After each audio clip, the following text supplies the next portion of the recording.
pemindahan kekuasaan, dan lain-lain diselenggarakan dengan cara saksama dan dalam tempo yang sesingkat-singkatnya.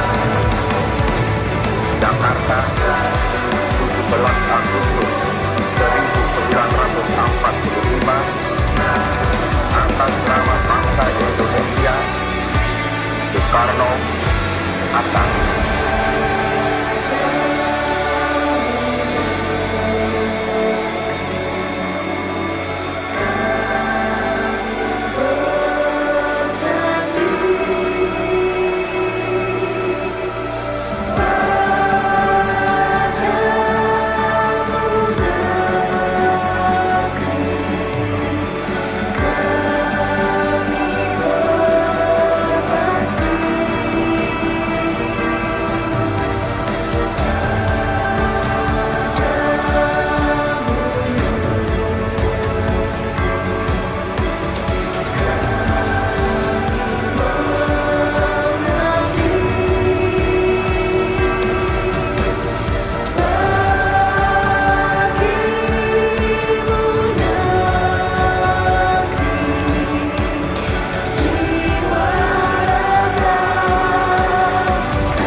Indonesia is the most beautiful land in the universe.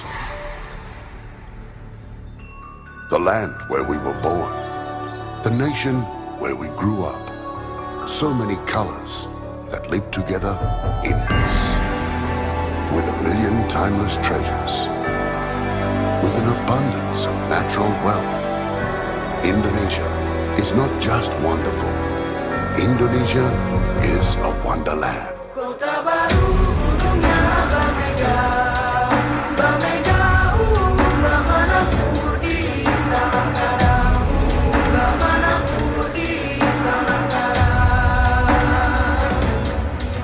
Batamu lawanlah Adinda, Adinda iman di dadara, sama layak iman di dadara, sama layak. Sayang si patokaan makai go gorokan sayang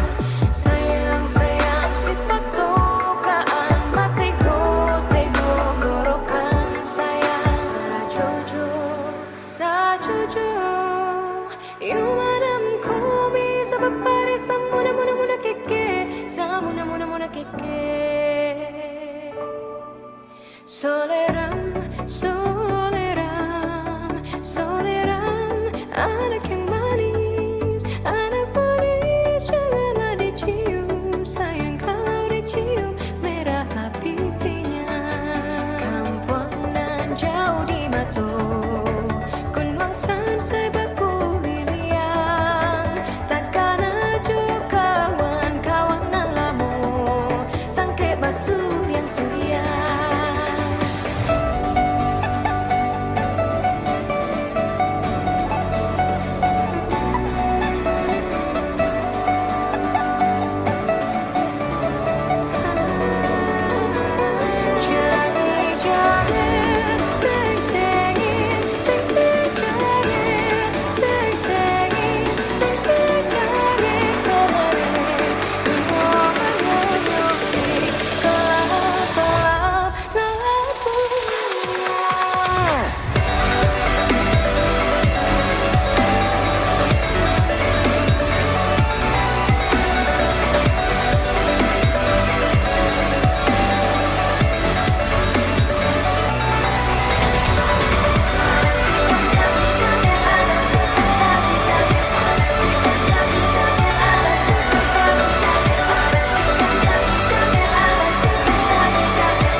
Lesatlah penerjang di awang-awang, meber kenceng cengal banget tayak karindang, sekuran gaus sejumpu batuk ngeluh, ngapak mega bari hibur tarik nyuruh.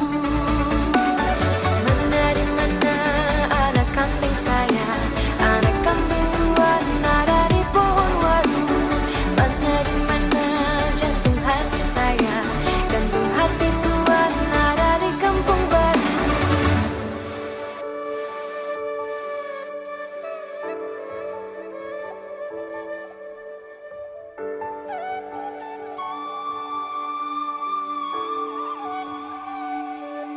Tak lelo, lelo, lelo, ledo,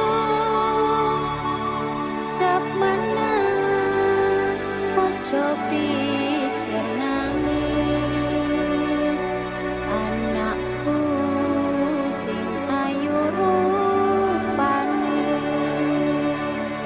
dadi pandekare bangsa.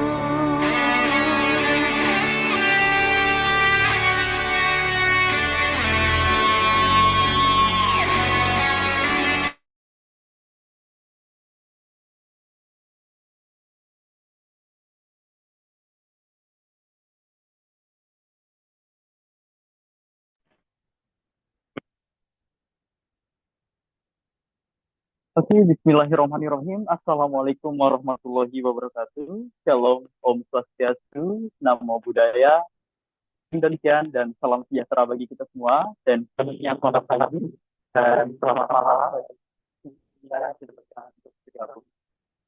semua bisa jadi acara aktivitas Indonesia, our development, project development. Okay, I'm Rizky and I'm a listener of Amati Indonesia and I'm of the Social Authority Legislative Program. And then I decided to our activity and here you go. Okay, everyone. Now, let me share the agenda for today's class, outlining the exercise you will be operating. For the first, we start with the company. For the second, we have a presentation by Cynthia and a character on the Cynthia and for the fourth, manager and participant, and then for the fifth, certificate and for the sixth, second documentation and for the end, finally, because this is following training. Okay, now let me briefly the Cynthia employment study. And from October, I think we want to do Cynthia is the associate manager and solution for India and specifically. Okay, part of the cover is area of team management, authority, HR, quality, decision management, and technology of the information connectivity for community. And there are many extraordinary things that are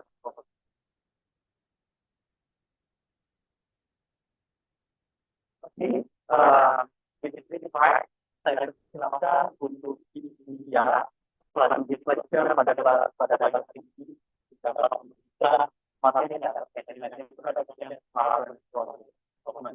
kepada ya sudah saya Oke, eh, tes suara dulu. Apakah suara saya bisa didengar dengan jelas? apa Bisa ya?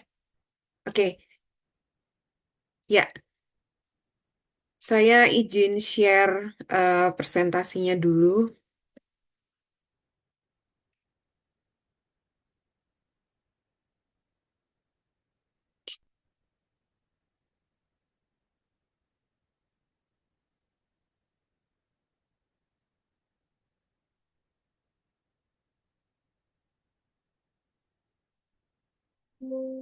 Apakah bisa dilihat dengan jelas?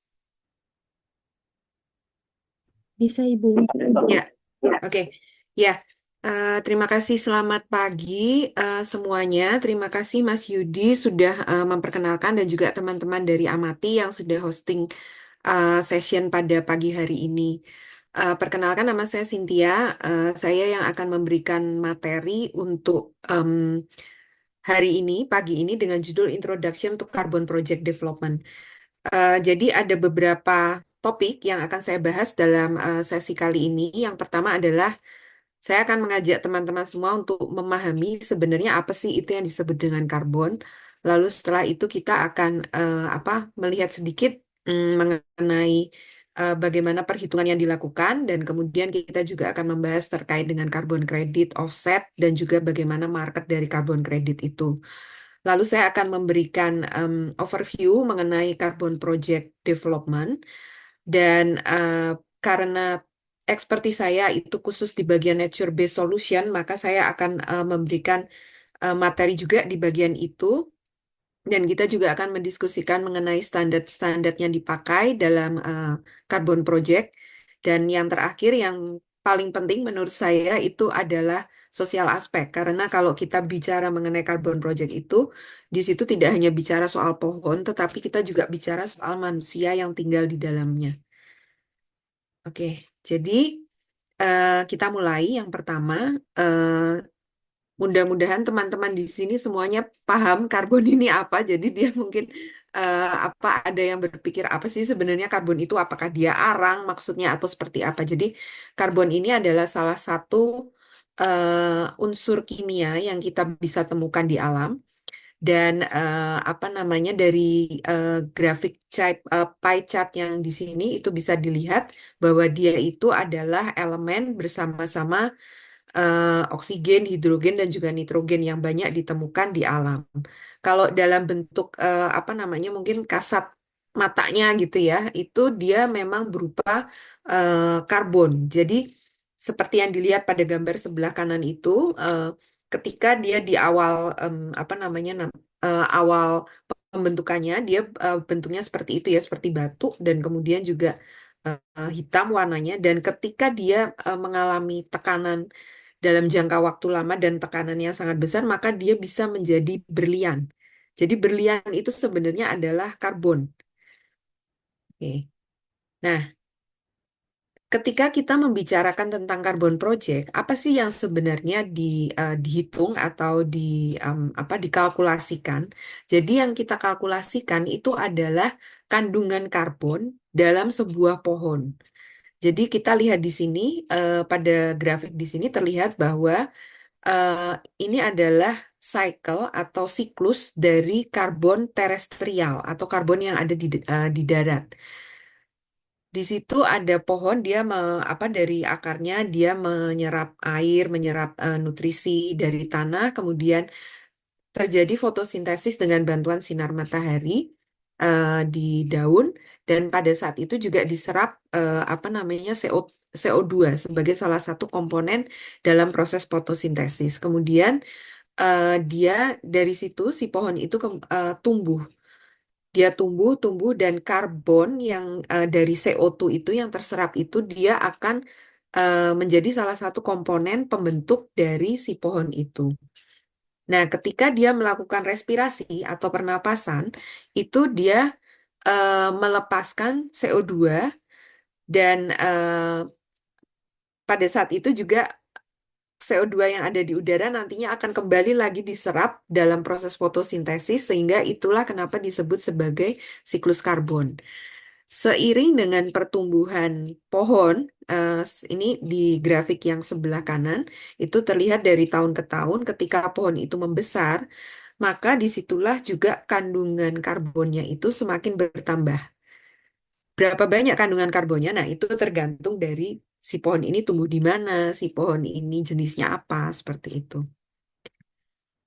Nah, berdasarkan penelitian yang sudah dilakukan mengenai berapa sih sebenarnya persentase karbon yang ada di dalam pohon itu, di situ saya sudah sertakan ya untuk papernya kalau nanti teman-teman mau lihat, itu ada link di bawah, itu bisa diklik linknya. Jadi di daun, bagian daun itu dia biasanya menyimpan sekitar 1%.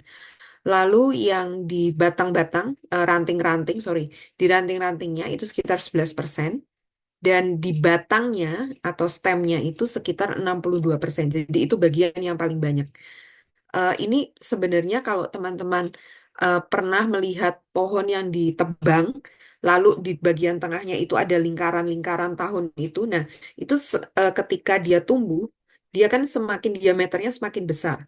Nah, itulah di situ kandungan karbonnya yang semakin banyak. Dalam semakin apa namanya, semakin besar pohonnya, maka juga kandungannya juga semakin banyak. Tetapi persentase ini 1%, 11%, 62%, dan 26% itu more or less sama. Mau seberapa pun besar ininya ya pohonnya. Karena ini rasio. Nah, eh, sebenarnya ketika pohon itu ditebang, itu mas dari pohon hidup ya ditebang, itu 50%-nya adalah air. Nah, yang disebut kemudian ketika ia dikeringkan itu disebut sebagai biomas ya. Ini dalam kalau misalnya kita melakukan penelitian di lab untuk lab kehutanan itu ketika kita mau mengukur sebenarnya berapa sih kandungan karbon dari satu pohon atau satu tanaman, itu biasanya nanti tanamannya dikeringkan dulu untuk menghilangkan 50% komponen airnya atau hidrogen tadi. Lalu dari eh, bobot keringnya itu sekitar 50% itu biasanya adalah rasio untuk karbonnya. Sementara 50% lagi dari dry biomass itu adalah hidrogen, oksigen, dan juga trace elemen. Seperti yang tadi saya bilang, apa namanya, untuk misalnya dari eh, satu pohon jenis jati dan satu pohon jenis misalnya angsana seperti itu.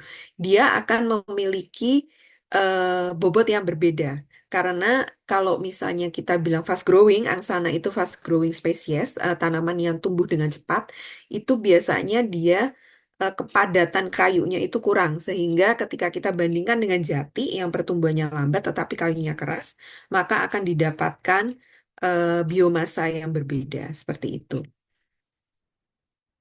Nah, ketika kita bicara tentang carbon project, itu tentunya adalah satu area. Jadi nggak cuma satu pohon gitu ya, tapi ada satu area gitu. Apakah itu hutan atau dia perkebunan seperti itu. Tetapi yang kita hitung secara keseluruhan untuk carbon kreditnya itu adalah pada satu area. Nah, tadi kita kan sudah tahu rasio perbandingan untuk karbon di tiap-tiap komponen pohon itu. Jadi ketika kita ngomong mengenai carbon project itu sebenarnya yang bagian mananya sih yang dihitung gitu kan. Nah, menurut eh, IPCC, IPCC ini adalah guideline yang memberikan petunjuk kepada kita. Sister lagi lah. Sorry, kayaknya ada yang bocor ya ininya. Suaranya bisa di-mute dulu kah? Ya, makasih. Jadi untuk IPCC ini adalah guideline atau kayak buku pedoman gitu ya, yang dia memberikan rumus-rumus mengenai perhitungan dari bagaimana kita mengkalkulasikan karbon.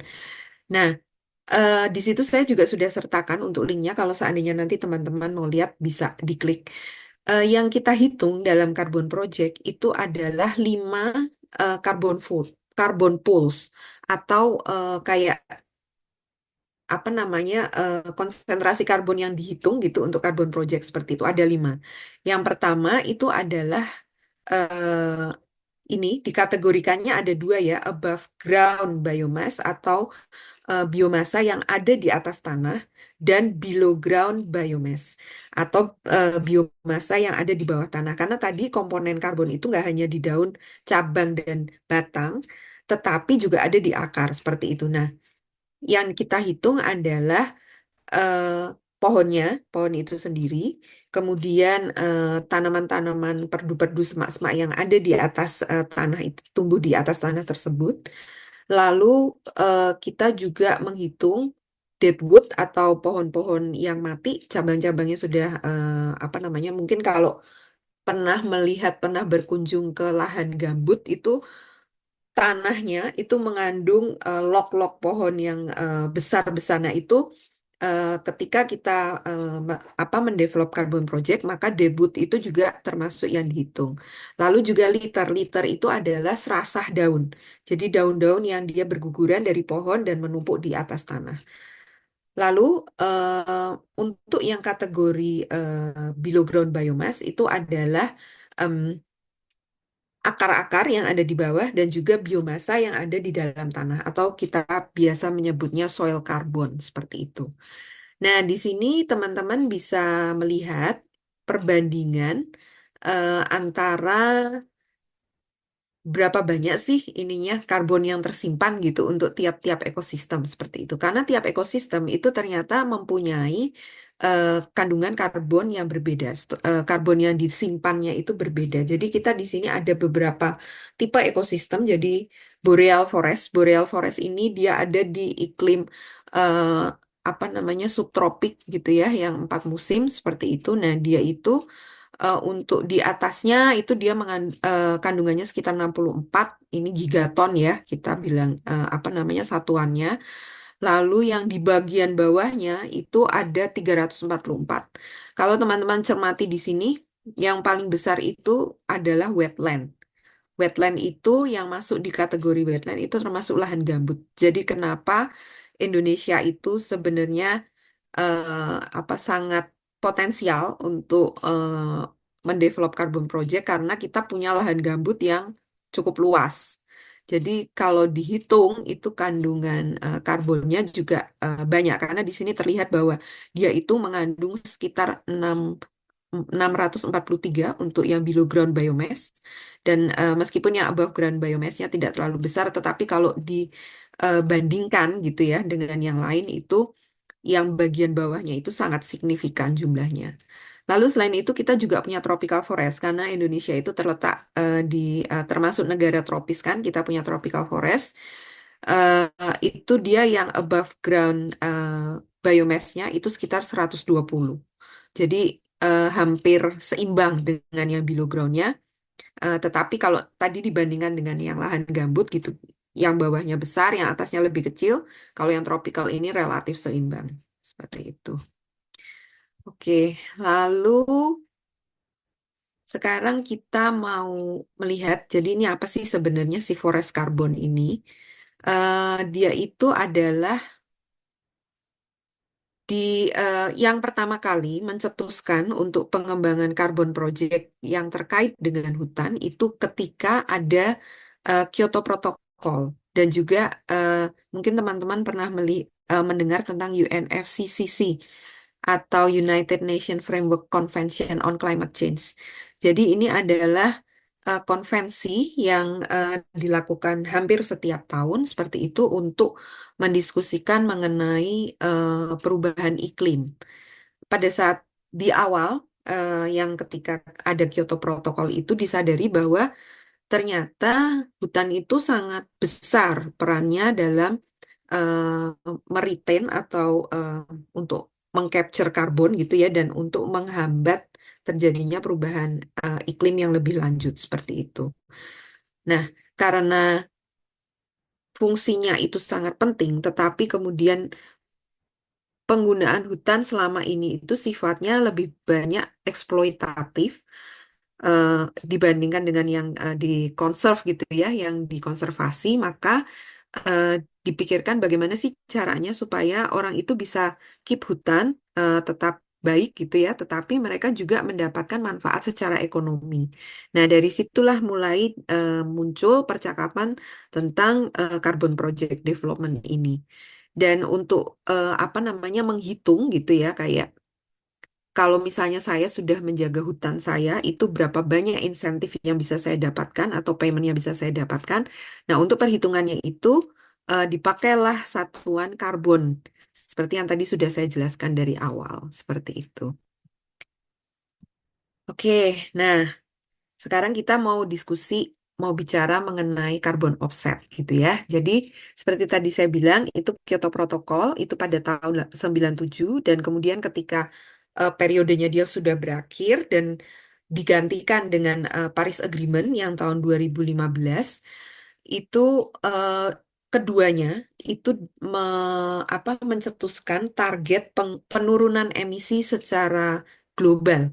Seperti itu karena eh, sedunia ini kan kita terdiri dari banyak negara seperti itu ya. Nah, perubahan iklimnya sendiri terjadi di seluruh dunia gitu. Tidak ada yang terkecuali gitu. Semuanya kena. Makanya kenapa harus ada target penurunan emisi secara internasional atau secara global. Seperti itu. Nah, di sini itu eh, karena kemudian disadari juga bahwa pertumbuhan ekonomi itu diperlukan untuk negara-negara, tetapi di saat yang bersamaan pertumbuhan ekonomi itu konsekuensinya adalah melepaskan lebih banyak emisi karbon dioksida ke udara, maka dibuatlah mekanisme yang disebut sebagai carbon offset. Maksudnya carbon offset itu bagaimana? Misalnya begini. Jadi teman-teman lihat grafik yang sebelah ini ya, sebelah kanan ini. Jadi dari misalnya ketika teman-teman naik pesawat, lalu apa namanya teman-teman produksi em, memproduksi barang-barang di pabrik seperti itu misalnya, atau melakukan aktivitas pertanian yang menghasilkan bahan pangan. Itu semua melepaskan atau menciptakan karbon emisi. Jadi emisi karbon itu tercipta dari seluruh aktivitas itu. Nah, kemudian ketika si apa namanya ini kan aktivitas yang tidak terelakkan, semua negara harus melakukan. Tetapi kemudian mereka harus melakukan upaya menurunkan emisi karbonnya, seperti yang tadi sudah disepakati di COP UNFCCC berdasarkan Kyoto Protocol dan juga Paris Agreement tadi. Nah, dari situ kemudian negara-negara yang dia belum mampu untuk melakukan reduksi emisi sendiri diperbolehkan untuk membeli offset. Jadi membeli dari negara atau pihak-pihak yang melakukan upaya penurunan emisi, misalnya yang menjaga hutannya tetap eh, berdiri tegak dan bagus gitu ya, tumbuh dengan bagus seperti itu. Nah, proses pembeliannya itu terjadi di carbon market. Itu yang disebut ini di sini, yang certified ini, certified project, dan ini di proses jual belinya itu terjadi di apa international carbon market seperti itu, dan kemudian uang yang ditransaksikan di situ karena dari proses pembelian itu disalurkan kepada proyek-proyek yang mengurangi CO2 atau mengurangi emisi karbon. Proyeknya itu ada dua tipe. Jadi ini di sini ada yang proyeknya berdasarkan em, apa kita sebutnya AVOLU atau land base gitu ya. Itu yang lambangnya ini pohon-pohon ini dan juga bisa proyek yang terkait dengan energi.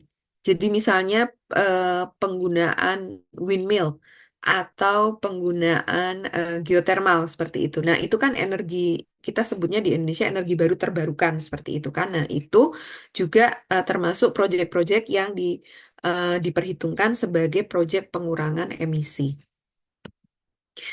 Oke, nah apa sih sebenarnya yang ditransaksikan di dalam apa namanya carbon market itu dan juga apa sih yang dibeli gitu ya dalam proses tadi offsetting karbon itu. Yang ditransaksikan itu adalah carbon credit yang juga dikenal sebagai carbon allowance. Jadi ini ketika satu negara atau misalnya satu perusahaan gitu ya, katakanlah kita ambil contoh misalnya Nestle. Nestle dia sudah apa menyatakan bahwa dia ingin mencapai net zero gitu misalnya by 2030. Nah, untuk mencapai itu berarti dia harus dalam value chain-nya dia, dalam proses produksinya dia harus melakukan upaya-upaya yang bisa mengurangi emisi yang dia hasilkan. Nah, ketika dia sudah memperbaiki sistemnya, tetapi ternyata masih ada emisi yang uh, dihasilkan, dan disitulah dia bisa melakukan offset dengan membeli carbon credit atau si carbon allowance tadi.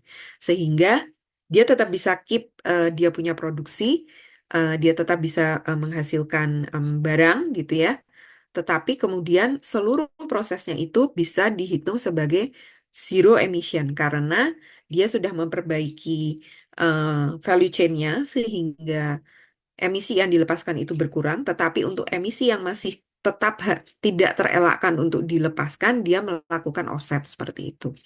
Nah, di sini gambarannya jadi bisa apa ada proyek yang melakukan pengurangan emisi ya. Ini disebutnya carbon sequestration atau carbon avoidance. Jadi itu nanti tergantung tipe proyeknya. Nah, dari situ dihasilkan carbon credit. Carbon credit ini dibeli oleh si carbon emitter atau yang pihak-pihak yang melepaskan emisi. Nah, kemudian uang pembeliannya itu dikembalikan lagi kepada proyeknya seperti itu. Nah, kalau untuk life cycle-nya sendiri, jadi namanya project dia pasti ada life cycle, ada apa namanya kayak proses-prosesnya gitu ya. Itu yang pertama adalah dia proses dari desain project itu sendiri, lalu di situ apa namanya dilakukan feasibility study, kita melihat, kita mencek apakah proyek ini tuh memang betul-betul memiliki potensi untuk menghasilkan karbon kredit dengan jumlah yang bisa mencapai break even point atau bisa memberikan profit, misalnya seperti itu. Lalu kira-kira metodologi apa yang bisa digunakan untuk mendesain proyeknya? Dan juga proses penghitungannya sendiri untuk emission reduction-nya atau emission removal-nya itu seperti apa. Nah, nanti dari situ eh, prosesnya ini bisa panjang ya. Jadi kalau terutama kalau misalnya proyeknya itu punya stakeholder banyak, lalu juga ekosistemnya tuh mengalami challenge yang cukup kompleks seperti itu bisa bisa makan waktu hampir 1 tahun misalnya seperti itu. Nah, lalu setelah siap nih project desainnya, siap dokumen segala macam, kemudian masuklah ke proses registrasi. Jadi si project developernya ini meregister projectnya dengan menggunakan standar pihak ketiga. Jadi standar mana nih yang dipakai? Tadi kan metodologi ya yang digunakan itu koresponden dengan standar yang dipakai. Jadi misalnya kita mau menggunakan standar dari Vera yang biasanya disebut VCS atau kita menggunakan standar dari gold standard seperti itu. Jadi tergantung dari tadi proses project desainnya itu mana yang mau dipakai metodologinya untuk mengembangkan. Setelah diregistrasi, kemudian mulailah proyek ini diimplementasikan, mulailah dilakukan MRV atau monitoring dan reporting. Nanti setelah data-datanya masuk, terkumpul, disiapkan, dilakukan proses verifikasi. Nah, verifikasi ini dilakukan oleh auditor, auditor pihak ketiga. Jadi kayak kalau misalnya kita punya organisasi, terus kita menerima bantuan donor gitu ya, itu kan biasanya ada proses audit keuangan. Nah, itu sama. Ini ada auditor juga untuk mengaudit si project ini udah bener belum, sesuai nggak dengan apa yang tadi dia daftarkan, yang dia registrasikan dokumen-dokumennya, seperti itu. Nah, setelah diverifikasi, kalau semuanya berjalan lancar gitu ya, atau misalnya ada finding tetapi kemudian bisa diaddress gitu, bisa diperbaiki seperti itu, mulailah proses issuance atau si carbon kreditnya ini kemudian diisut gitu ya. Jadi dia kayak diterbitkan gitulah. Nah, kemudian masuklah si carbon kredit ini ke pasar. Nah, di pasar itu nanti akan ada transaksi di situ antara pihak penjual, ini si carbon project developernya, dan pihak pembeli. Tadi misalnya seperti yang Nestle, seperti itu. Nah, ketika sudah terjadi transaksi, sudah terjadi pembayaran, si carbon kreditnya itu kemudian sebutannya retirement. Jadi di retire atau kayak dipensiunkan gitulah ya kalau dalam bahasa Indonesia sehingga mencegah terjadinya double counting karena karbon kredit ini hanya boleh ditransaksikan sekali gitu. Jadi dia nggak boleh dijual berkali-kali seperti itu karena itu nanti akan terjadi resiko yang disebut double counting. Nah, untuk pasar dari karbon ini sendiri itu ada dua macam. Jadi yang pertama adalah compliance market atau pasar yang wajib dan voluntary market. Compliance itu biasanya ketika di dalam negara itu, saya akan ambil contoh di EU, European Union. Itu mereka sudah punya semacam em, cap gitu ya, semacam standar bahwa semua industri yang beroperasi di wilayah EU itu hanya boleh melepaskan emisi X gigaton seperti itu. Nah, ketika kemudian dihitung, diaudit, si perusahaan-perusahaan atau industri-industri ini ternyata lebih seperti itu, mereka wajib wajib hukumnya untuk membeli carbon offset atau melakukan carbon offset karena ada kewajiban nih dari si apa namanya dari si pemerintahnya, dari si EU-nya ini. Nah, itulah yang disebut dengan compliance market. Tetapi kalau yang voluntary market, ini sifatnya itu tidak wajib, tidak diwajibkan, tetapi lebih pada kayak semacam kesadaran gitu. Jadi misalnya perusahaan-perusahaan besar, seperti misalnya Nike, atau Unilever, atau perusahaan Volkswagen, atau Nestle, itu biasanya mereka karena ada tuntutan dari customers-nya gitu ya, bahwa mereka ingin produk yang ramah lingkungan, ingin produk yang tidak menyebabkan perubahan iklim, misalnya seperti itu. Nah, dari situlah maka kemudian ada keinginan dari perusahaan-perusahaan ini untuk mencapai zero emission misalnya dari keseluruhan value chain-nya. Nah, itulah eh, konsumen atau aktor-aktor yang masuk di voluntary market. Seperti itu. Nah, ini penjelasan yang tadi. Kalau misalnya nanti ingin apa mempelajari lebih detail gitu ya, itu bisa dilihat di yang slides ini apa perbedaan dari yang compliance atau regulated dan juga yang voluntary. Oke, nah ini adalah perjalanan gitu ya, sedikit histori, sejarah pengembangan karbon project seperti itu. Jadi bisa dilihat bahwa di awal itu diskusinya dimulai di tahun 90-an, Kyoto Protocol yang di tahun 97, lalu dia semakin lama semakin apa namanya semakin berkembang gitu. Jadi yang di awal-awal itu dia istilahnya waktu itu CDM, Clean Development Mechanism atau ARCDM gitu. Jadi Afforestation, Reforestation, Clean Development Mechanism gitu. Jadi itu yang di awal-awal tuh yang masih warnanya kuning ini ya, Early Market Formation, Innovation gitu. Jadi dipanggillah itu expert-expert dari mana-mana untuk mempersiapkan metodologinya bagaimana sih ini cara menghitungnya gitu untuk ekosistem ABCDE gitu ya, tipe-tipe ekosistem yang berbeda itu seperti apa. Lalu juga ketika threat-nya berlainan gitu, pressure-nya berlainan itu harus seperti apa pendekatannya. Nah, di sekitar tahun 2000 itu consolidation dan juga strengthening, jadi mulai evolving nih, mulai berkembang gitu secara volume apa namanya, em, mulai ada gitu ya yang proyek-proyek yang sudah menghasilkan karbon kredit dan juga proses transaksinya itu mulai berjalan gitu walaupun masih sedikit-sedikit dan ketika di tahun yang 2000 yang mulai belasan itu itulah marketnya semakin berkembang.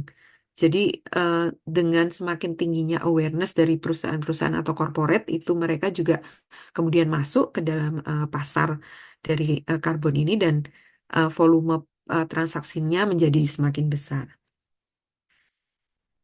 Ini adalah apa namanya mekanisme. Jadi ada tiga gitu ya, ada tiga macam di sini. Ada yang independen, yang warna merah, lalu yang internasional, itu yang tadi saya sebut clean development mechanism itu, dan juga ada yang domestik.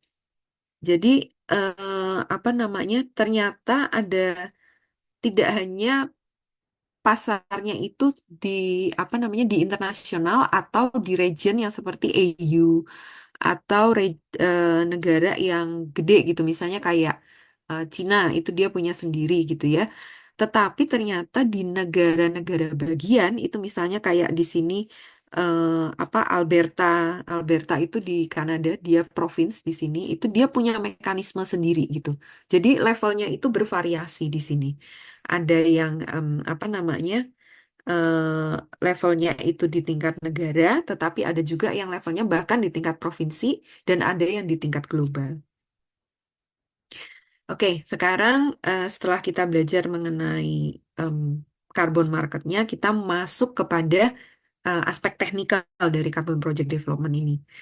Jadi komponen-komponen utama untuk satu carbon project itu adalah lima hal ini gitu. Jadi dia harus punya additionality. Apa yang disebut additionality itu? Additionality itu begini contohnya. Jadi misalnya kita datang ke negara Laos di eh, Southeast Asia gitu ya. Kita mau develop carbon project gitu. Ternyata di situ Laos itu kan dia punya itu bagian dari eh, Mekong, Mekong River itu kan.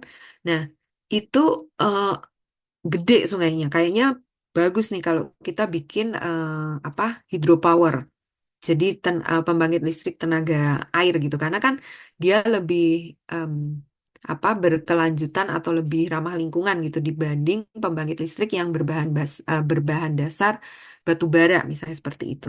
Nah, eh, tapi kita nggak bisa langsung seperti itu. Kita harus lihat gitu. Jadi additionality itu adalah apa sih yang menjadi business as usual atau praktik umum yang dilakukan di negara itu. Ternyata di negara Laos itu pembangkit listrik tenaga air itu sudah banyak sekali gitu. Bahkan apa namanya supply utama listrik mereka itu dari pembangkit listrik tenaga air. Nah, karena itu kita kalau kita develop carbon project pembangkit listrik tenaga air itu nggak punya additionality karena itu sudah menjadi best practice-nya di Laos seperti itu. Jadi harus suatu project yang belum menjadi best practice di tempat tersebut seperti itu. Itulah yang dimaksud dengan additionality. Lalu yang kedua, project ini itu harus mencegah terjadinya leakage gitu. Jadi leakage ini contohnya seperti ini. Ketika kita misalnya mendevelop carbon project, kita mengkonservasi hutan di Kalimantan Tengah misalnya seperti itu. Nah, ini kita udah jaga baik-baik nih ya hutannya yang tadinya dia mempunyai apa namanya ancaman itu illegal logging gitu misalnya. Nah, udah kita jaga baik-baik. Tapi ternyata para illegal logger itu dia pindah gitu ketika hutannya ini dijaga baik-baik gitu ya. Dia pindah ke Kalimantan Barat gitu misalnya. Nah, itulah yang disebut leakage. Jadi ketika kita mendevelop carbon project di sini, kita melakukan konservasi di sini, ternyata ancamannya itu pindah gitu ke tempat lain. Itulah yang disebut sebagai leakage. Jadi kita harus sebisa mungkin itu mencegah terjadinya leakage itu sehingga carbon project yang kita develop itu dia berkualitas seperti itu. Nah, lalu permanence. Permanence itu adalah ini sebenarnya adalah salah satu persyaratan yang ditentukan oleh expert-expert di IPCC yang membuat IPCC tadi guideline itu karena ini berdasarkan penelitian atmosferik yang dilakukan oleh NASA bahwa ketika kita melakukan konservasi hutan di terestrial, di permukaan bumi, perubahan di atmosfer itu baru terjadi dalam periode waktu 100 tahun. Karena itu kenapa diminta ketika kita develop carbon project itu harus bisa permanen atau long term gitu dalam jangka panjang seperti itu. Jangan sampai ketika proyeknya selesai langsung digundulin misalnya seperti itu ya hutannya. Nah, kemudian kita juga harus punya baseline. Baseline ini artinya eh, kondisi yang kondisi awal ketika kita mau mendevelop carbon project itu tuh seperti apa? eh, Karbon yang sudah tersimpan di situ ada berapa? Lalu ancamannya itu seperti apa? Nah, itu semua baseline. Nah, dengan adanya intervensi project, berarti kan di dalam area itu dilakukan upaya untuk mencegah terjadinya degradasi dan deforestasi yang lebih lanjut seperti itu ya misalnya. Sehingga ketika kita berhasil menjaga, itu nanti ada pertambahan karbon yang disimpan oleh area tersebut. Nah, itulah kenapa kita harus punya baseline sehingga kita tahu nih marginnya berapa gitu, pertambahan karbonnya itu berapa. Dan yang terakhir itu adalah verifikasi. Jadi project ini perhitungannya, baseline-nya, lalu strukturnya, implementasinya itu semuanya harus bisa diverifikasi atau dia harus passing proses audit seperti itu. Nah, ini adalah eh, kayak semacam persyaratan gitu ya, persyaratan atau prinsip-prinsip yang harus diikuti oleh pihak-pihak yang ingin mendevelop carbon project. Jadi yang pertama itu harus real, projectnya real, nggak boleh bohong-bohongan gitu ya. Lalu seperti tadi punya additionality, bisa diukur, measurable itu tadi artinya kenapa kita perlu baseline itu karena harus measurable. Jadi baseline-nya tuh berapa, pertambahannya berapa, itu semua harus bisa diukur. Lalu verifiable. Jadi ketika auditor datang, mencek semuanya, itu bisa diverifikasi. Semuanya ada, datanya ada, kenyataan di lapangannya juga betul, ada gitu kan. Nah, itu maksudnya verifiable. Lalu permanen. Permanen tadi yang permanen itu harus berjalan dalam jangka waktu tertentu. Tiap standar itu memiliki em, periode waktu yang berbeda-beda dan juga unik. Unik itu maksudnya yang tadi bahwa satu kredit yang dihasilkan dari satu carbon project itu hanya bisa sekali ditransaksikan. Jadi nggak boleh apa namanya kemudian ditransaksikan berulang kali karena itu nanti terjadi double counting. Nah, ini adalah stages dari carbon project development. Jadi yang pertama itu biasanya ada yang mencari gitu ya, sourcing dan konsep itu mencari, mungkin ketemu dengan kelompok tani kah, atau kelompok tani hutan, atau ada NGO atau kelompok masyarakat BUMDes misalnya, bicara kira-kira apakah apa namanya berminat gitu ya untuk melakukan konservasi hutan dan kemudian didaftarkan untuk carbon project seperti itu. Nah, kemudian juga dilakukan feasibility analysis yang tadi ngecek apakah ini benar-benar eh, punya potensi yang baik gitu ya. Setelah itu, ketika ini lolos, visible gitu, harus dilakukan FPIC. FPIC ini maksudnya Free Prior Informed Consent. Jadi semua stakeholder yang ada di lokasi itu harus mengerti, harus apa namanya aware gitu ya, dan harus setuju dengan apa proses development carbon project itu sendiri. Dan itu biasanya nanti akan harus ada bukti hitam di atas putih, makanya di situ ada kontrak dan agreement. Setelah itu masuklah kepada tahap implementasi. Tahap implementasi itu mulai menyiapkan tadi yang dokumen segala macam seperti itu. Dan juga operasi. Operasi ini tuh udah apa namanya berjalan in the long run gitu ya. Nah, dari sisi registrinya ini sebenarnya paralel ya, maksudnya antara yang atas dan yang bawah itu tuh paralel. Jadi ketika dia ada di apa namanya yang inisiasi itu tadi yang sourcing sama konsep itu, itulah di situ terjadi scoping study dan juga preparation seperti itu. Lalu dia juga termasuk bagian dari apa namanya yang tadi visibility. Ini agak beririsan yang visibility sama yang PDD development ini. Jadi ketika dia apa namanya ketika dia bisa dianggap visible itu makanya langsung masuk kepada proses yang PDD development. Nah, kemudian untuk yang FPIC dan kontrak agreement ini itu biasanya juga terkait nggak hanya yang ada di lokasi gitu ya, tetapi itu juga termasuk mendapatkan persetujuan dari host country. di mana negara itu berada gitu ya, di mana proyek itu berada seperti itu. Nah, untuk yang implementasi itu mencakup yang proses validasi, lalu juga registry gitu ya. Dan yang operation itu mencakup ini monitoring dan verification dan juga nanti issuance untuk carbon creditnya. Oke. Semua project itu punya resiko, carbon project juga tidak terkecuali. Jadi ini adalah resiko-resiko yang mungkin dihadapi gitu ya. Jadi yang pertama yang financial risk, eh, kesalahan atau pendapat umum yang salah menurut saya dari orang-orang yang baru mendengar tentang carbon project itu biasanya mengira bahwa oh ini tuh cuman ya udah gitu kayak easy money gitu bahwa kita jaga hutan terus kita dapat uang kayak gitu. Tidak seperti itu karena ada investasi yang harus dilakukan di awal untuk mendevelop si carbon project ini. Jadi tetap harus ada, ini bukan apa, nggak ada investasi terus tiba-tiba dapat duit, nggak juga seperti itu.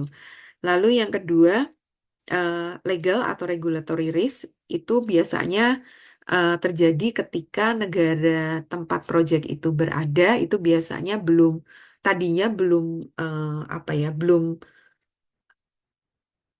si carbon project itu belum menjadi hal umum gitu sehingga eh, tidak mendapatkan perhatian penuh dari pemerintah sehingga regulasinya pun itu masih berada di wilayah abu-abu atau bahkan tidak ada regulasi sama sekali seperti itu.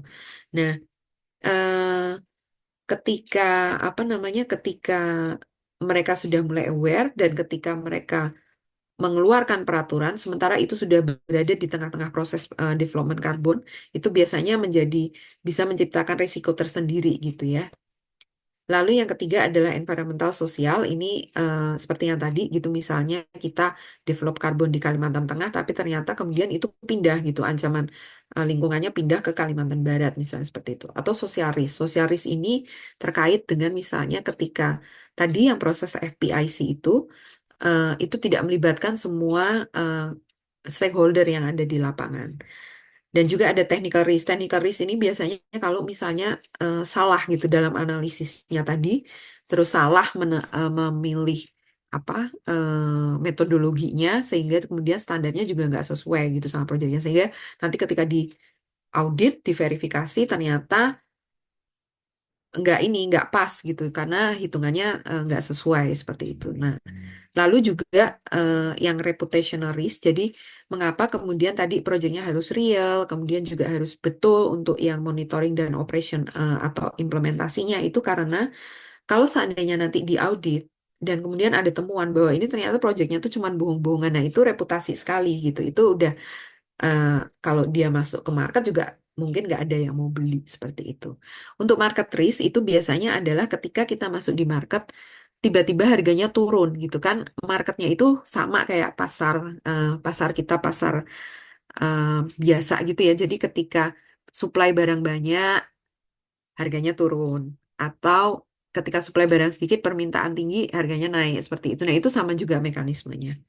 Jadi kalau pas kita issue carbon projectnya, pas kita masuk ke market ternyata suplainya lagi banyak gitu. Nah itu mungkin harganya kurang bagus seperti itu. Oke, ini sekarang kita masuk ke yang nature based solution project. Jadi apa sih sebenarnya nature based solution? Ini adalah project karbon yang bertujuan untuk melindungi atau memanage secara sustainable dan juga merestore atau kayak memperbaiki gitu ya ekosistem alami. Lalu dia juga pada saat yang bersamaan itu bisa juga addressing social challenge gitu. Jadi misalnya kita tahu bahwa di dalam satu area itu em, masyarakatnya itu mm, apa main livelihoodnya itu adalah misalnya poaching atau berburu hewan-hewan gitu ya di hutan gitu. Misalnya kayak terenggiling atau hewan-hewan yang dilindungi seperti itulah. Dan juga misalnya illegal logger. Nah, ketika kita mau mendevelop project, kita tahu bahwa ini threat-nya kan apa main threat dari si lokasi tersebut sehingga kita kemudian berpikir bagaimana supaya para pihak ini bisa memiliki alternatif livelihood atau mata pencaharian alternatif sehingga mereka beralih gitu dari yang tadinya mereka menjadi poacher atau menjadi illegal logger itu bisa memiliki pekerjaan yang tidak merusak alam gitu misalnya. Oke, nah ini adalah manfaat-manfaat dari nature-based solution kalau nanti mau dilihat lebih rinci ya. Nah, untuk ketika kita sambungkan tadi si nature-based solution ini dengan carbon project itu jatuhnya adalah pada project types gitu atau tipe-tipe projectnya. Jadi ini ada dua.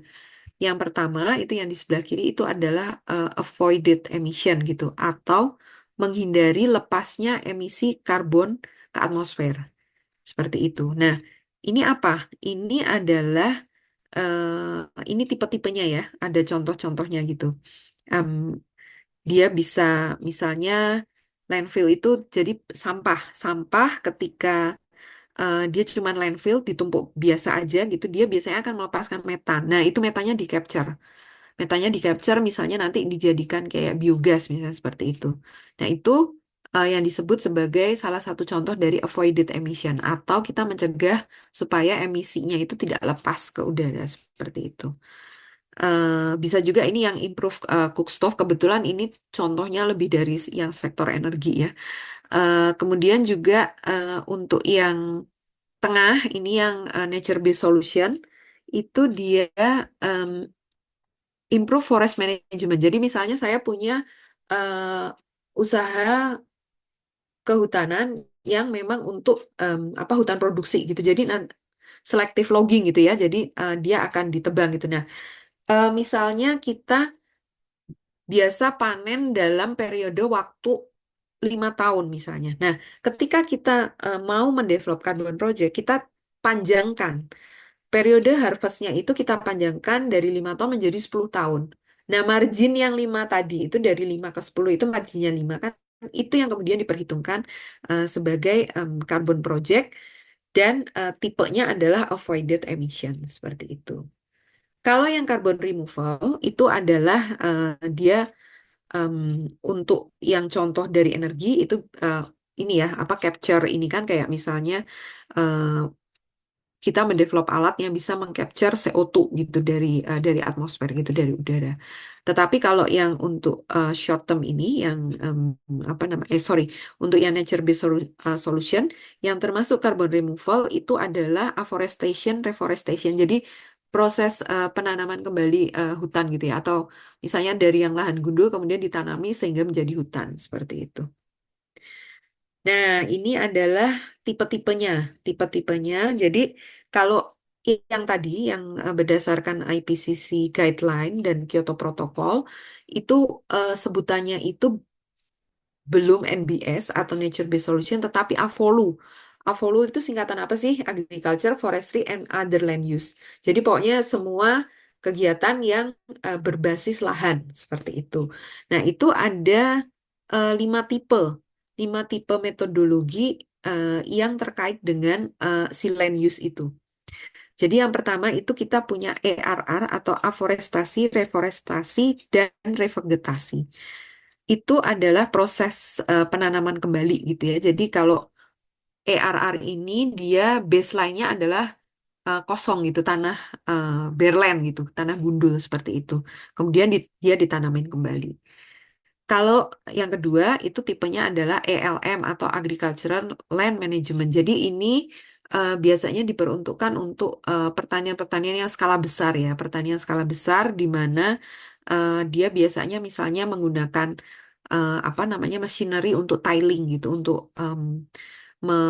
membalik itu tanahnya diaduk-aduk seperti itu kan. Nah, itu sebenarnya juga dia melepaskan soil carbon gitu dari si tanah sehingga itu sebenarnya tidak terlalu ramah lingkungan. Nah, ketika kita menerapkan ELM itu berarti kita nggak menggunakan tiling, no tiling method gitu ya, dan justru mengincorporated lebih banyak bahan organik ke dalam tanah seperti itu.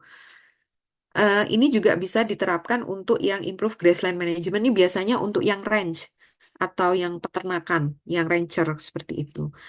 Nah, ada juga itu IFM atau Improve Forest Management ini tadi contoh yang saya kasih gitu. Jadi ketika saya punya hutan produksi gitu ya, dia selective logging gitu. Kemudian aspek-aspek di dalamnya itu kita coba untuk perbaiki sehingga dia lebih sedikit melepaskan emisi seperti itu. Lalu yang cukup cukup beken itu adalah eh, REDD atau Red Plus. Nah, ini biasanya yang suka suka kena scrutinize gitu dari media-media karena biasanya nanti ada aja gitu temuan, oh ini project ini nggak benar gitu karena gini gini gini seperti itu. Nah, apa sih sebenarnya Red Plus ini? Itu reduction of emission from deforestation and degradation. Jadi biasanya project ini baseline-nya itu adalah hutan. Jadi lahannya itu sudah berhutan. Tetapi hutannya itu mengalami ancaman gitu, entah karena illegal logging kah atau akan dikonversi menjadi oil palm plantation misalnya seperti itu. Nah, kemudian dibuatlah si Carbon Project ini sehingga masuk tipenya itu adalah yang Red Plus karena dia mencegah deforestasi dan degradasi hutan.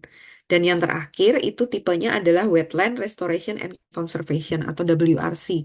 Ini yang biasanya yang orang suka bilang blue carbon.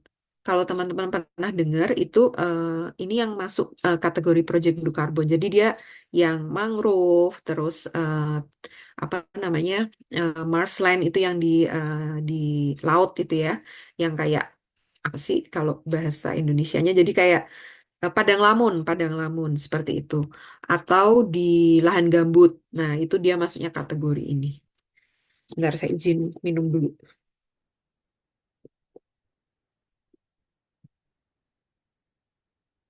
Oke. Nah, ini saya punya satu slide tersendiri tentang red. Ini silahkan nanti teman-teman lihat dengan lebih detail gitu ya.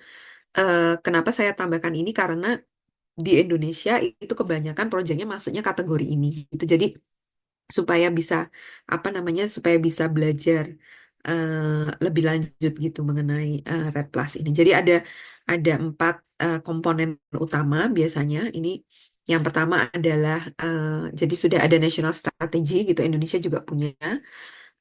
Lalu ada yang namanya Forest Reference Level atau FREL, itu Indonesia juga sudah ada. National Forest Monitoring System, ini MRV, masih on progress gitu ya, berkembang dan juga safeguard. Semuanya ini sudah ada infrastruktur yang di gambar daun ini, itu sudah ada di Indonesia. Nanti bisa dilihat lebih lanjut. Nah, oke, ini penjelasan mengenai ERR. Nah, seperti tadi yang saya bilang gitu kan, kalau yang aforestasi reforestasi ini itu dia baseline-nya itu adalah eh, bare land, jadi memang lahan yang ini non forest area seperti yang di bawah itu, lalu ditanamin sehingga dia menjadi future skenario-nya itu dia menjadi hutan gitu. Atau bisa juga tadinya dia ini hutan, tapi misalnya ini hutan produksi yang atas ya, lalu dia dipotong gitu karena memang untuk hutan produksi kan memang diambil kayunya di harvest gitu, atau misalnya dibakar karena misalnya masyarakat melakukan Sweden agriculture atau ladang berpindah seperti itu. Nah, tetapi tetap skenario di future-nya itu adalah menanami lagi yang lahan-lahan yang sudah terbuka itu tah.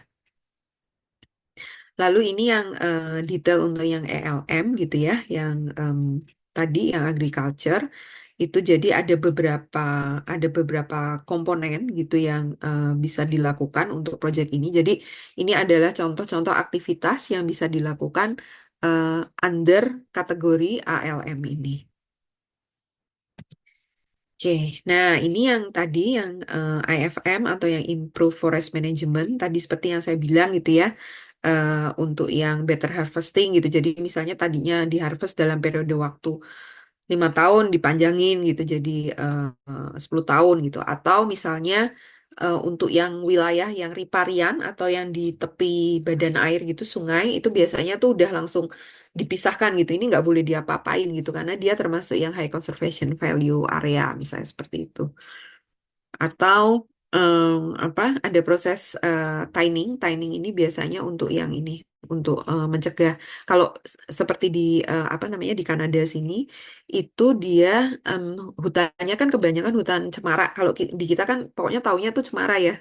Tapi kalau di sini tuh ada macam-macam gitu jenis cemaranya. Nah, itu dia melibatkan ini proses tining ini karena apa? Karena kalau di sini itu kebakaran hutan itu faktor penyebabnya biasanya faktor penyebab alami.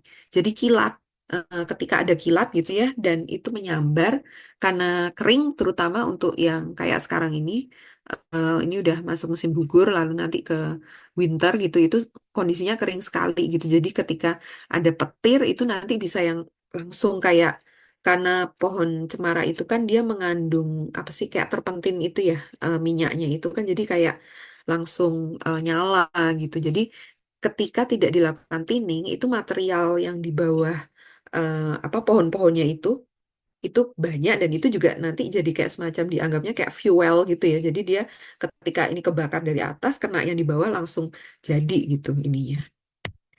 Oke, nah ini yang WRC gitu ya. Yang WRC ini sangat ini yang paling complicated kalau menurut saya karena ekosistemnya itu spesifik banget gitu. Jadi kayak mangrove, lalu gambut, lalu yang tadi gitu yang kayak marshland gitu. Jadi ada banyak sekali kriteria yang harus kita ikuti dan harus kita apa namanya kayak cari dulu gitu yang untuk visibility tadinya sampai kita bisa bilang kita mau develop project ini yang wetland restoration ini. Oke, nah sekarang kita mau bahas mengenai standar. Standar apa sih yang dipakai gitu ya?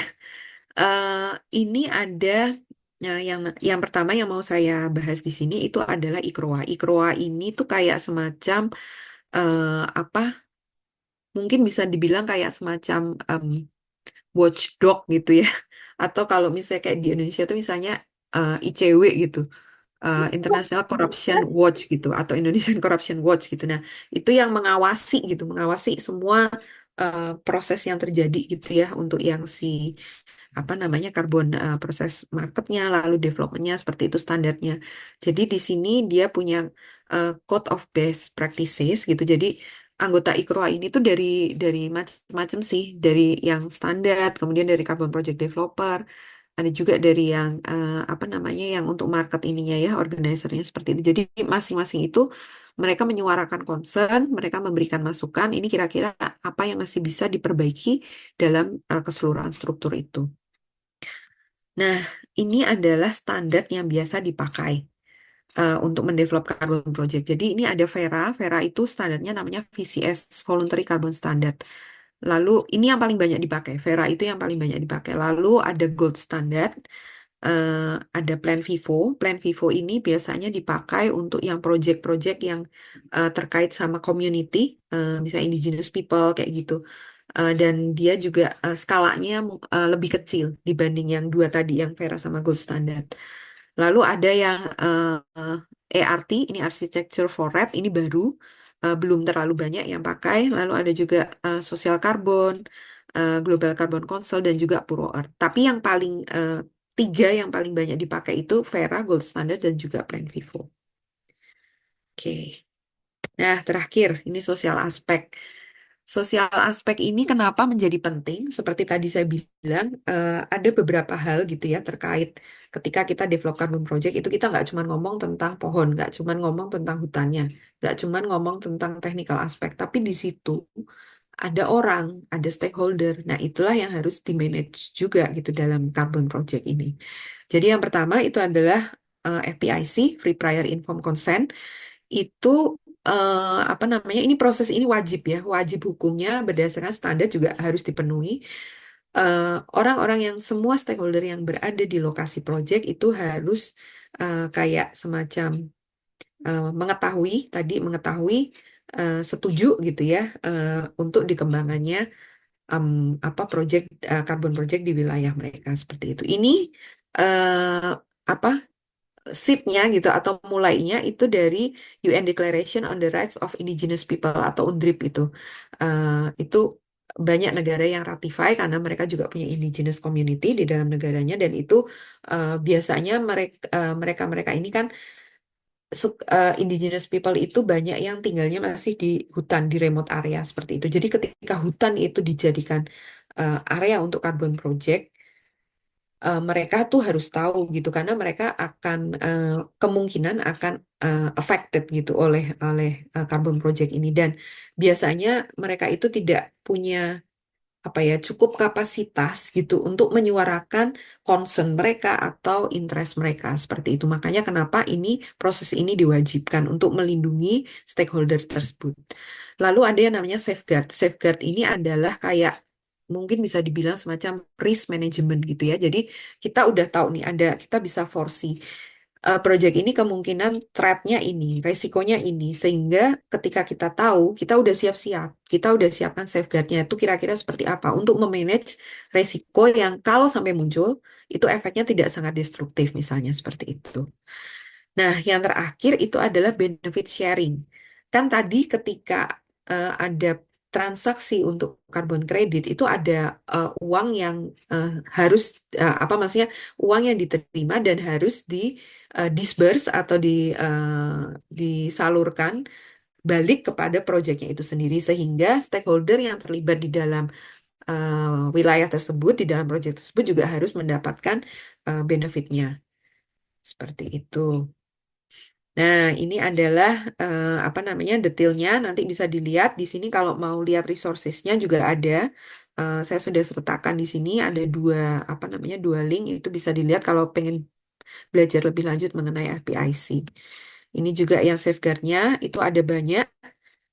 Jadi yang biasa dipakai itu biasanya dari World Bank itu mereka udah punya satu guideline gitu ya untuk yang ESG ini itu eh, cukup komprehensif gitu dan itu biasanya kalau misalnya udah apa malas untuk bikin sendiri atau ya udahlah kita adopt aja gitu dari yang udah ada. Selain World Bank itu juga ada dari ASEAN Development Bank ADB dan juga dari IFC. Oke. Terus ini yang benefit sharing. Jadi benefit sharing itu sendiri itu bisa macam-macam ya. Jadi dia bisa wujudnya eh, apa namanya bisa di depan.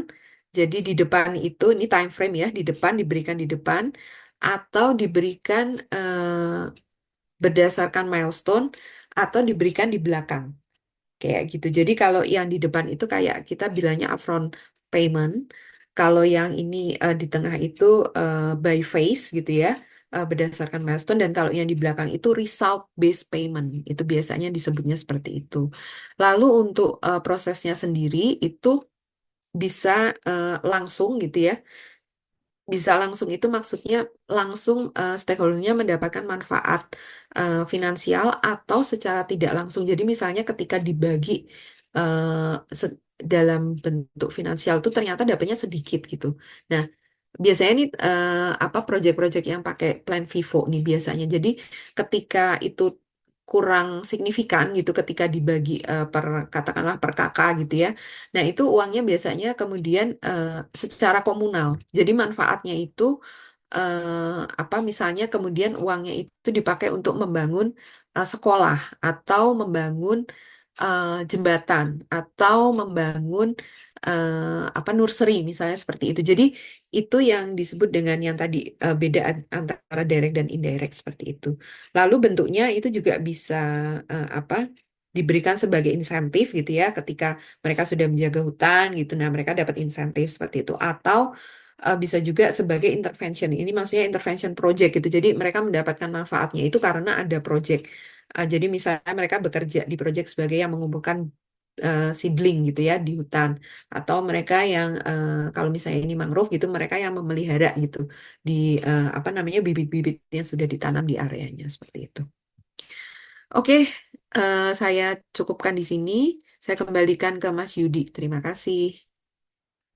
Okay, thank you, Mrs. Cynthia, for outstanding the material presentation. Oke, adik-adik dari program SF dipersilakan untuk dapat bertanya pada kolom chat ataupun secara langsung dengan cara raise hand untuk dapat dijawab secara langsung oleh Ibu Cynthia. Baik, sudah ada pertanyaan pertama dari Jerry. Jerry, dipersilakan, Jerry. Oke, terima kasih Kak Yudi. Maaf Kak, sebelumnya soal Kakak agak kurang jelas tadi. Selamat malam juga Bu Cynthia. Perkenalkan Sama. saya dari Universitas Diponegoro. Saya ingin bertanya 3 pertanyaan yang sudah saya rangkum dari beberapa pertanyaan yang ingin saya tanyakan. Yang pertama itu bagaimana cara kita menangani potensi dampak negatif dari carbon project dari segi sosial dan lingkungan jika suatu saat itu carbon project itu tidak memenuhi standar yang sudah ditetapkan karena adanya perubahan iklim. Yang kedua itu saya ingin bertanya tentang apa tantangan yang dihadapi dalam penerapan nature-based solution di daerah perkotaan yang padat seperti di Jakarta sekarang ini. Dan yang terakhir itu saya ingin bertanya tentang kota IKN yang sedang digarap saat ini, yang sedang dibangun, di mana cara kita, cara nature-based solution ini dapat diintegrasikan ke dalam rencana tata ruang kota di IKN agar tidak menjadi seperti Jakarta yang semakin turun kotanya karena pengambilan air tanah yang berlebihan. Dari saya sekian, terima kasih. Oke. Ini saya langsung jawab aja ya, Mas Yudi ya. Ya, oke. Yang pertama, kalau untuk menangani efek negatif yang tadi, itu kan sebenarnya terkait dengan resiko ya. Mitigasi resiko itu kita harus lakukan dengan menyiapkan safeguard seperti yang tadi saya bilang. Jadi em, safeguardnya itu bisa mengadopsi safeguard yang sudah ada seperti tadi yang dari World Bank atau ADB atau IFC nanti biasanya yang dilakukan adalah mengambil itu sebagai kayak semacam contoh gitu ya, lalu di tailor made, di adjust gitu sesuai dengan kondisi project. Karena biasanya yang dari si apa tadi yang dari World Bank atau dari ADB itu dia kayak generik gitu ya, secara garis besar gitu. Tetapi ketika kita udah ngomong di tingkatan project, maka itu harus lebih spesifik gitu, lebih di tailor made seperti itu. Kalau misalnya sudah apa terjadi ini ya, efek benar-benar terjadi efek negatif dan sosial itu biasanya kalau yang terkait dengan project management dari pengalaman saya itu harus ada kayak semacam SOP untuk menangani. Jadi biasanya yang pertama itu SOP-nya terkait dengan komunikasi itu biasanya kehumasan ya PR yang kayak gitu-gitu itu harus bagaimana gitu. Itu harus kayak semacam harus disiapkan kayak message untuk counter message-nya seperti apa, lalu semua lini itu harus di briefing sehingga tahu kalau misalnya ditanya itu jawabannya harus seperti apa. Dan yang kedua biasanya kalau misalnya itu di media berarti itu nanti juga harus ada kayak SOP-nya untuk kayak semacam apa ya kita bilangnya kayak pemadam kebakaran gitu lah. Jadi bagaimana kita melakukan counter terhadap pemberitaan yang negatif seperti itu. Lalu juga harus kayak benar-benar dilihat, dicek di lapangan apakah memang ada efek negatif yang seperti ditemukan itu. Kalau ada berarti memang harus diadres gitu, harus di kayak misalnya terjadi kebakaran hutan untuk proyek yang apa namanya? Proyeknya itu pembasahan lahan gambut ya, misalnya seperti itu. Terus terjadi kebakaran hutan. Nah, itu benar-benar harus orang teknik lapangan tuh harus ke lokasi ngeliat, ngukur gitu ya seberapa ininya karena itu kemudian nanti korespon kepada MRV. Jadi perhitungannya nanti pasti harus di-adjust. Lalu apa namanya untuk yang secara aspek sosialnya itu gara-gara apa gitu, kebakarannya gara-gara apa. Nah, itu nanti ketika sudah ketemu gara-garanya, itu yang berarti harus diadres gitu, harus kayak dicarikan solusinya. Kita harus membuat intervensi apa yang baru. Terus kalau untuk yang NBS di daerah perkotaan itu biasanya terkait dengan luasan lahan. Karena seperti tadi saya bilang kan ada feasibility study itu kan. Jadi itu feasibility study itu termasuk menghitung secara rough gitu ya, secara kasar di depan apakah luasan area itu tuh dia memang bisa BEP dari investasi yang dilakukan atau bahkan bisa profit atau enggak seperti itu. Jadi biasanya kalau di perkotaan karena kompetisi lahannya kan tinggi nih antara yang other land use sama yang konservasi gitu. Nah, jadi ya biasanya sih luasan lahan yang nggak masuk gitu secara hitungannya. Lalu untuk yang apa namanya?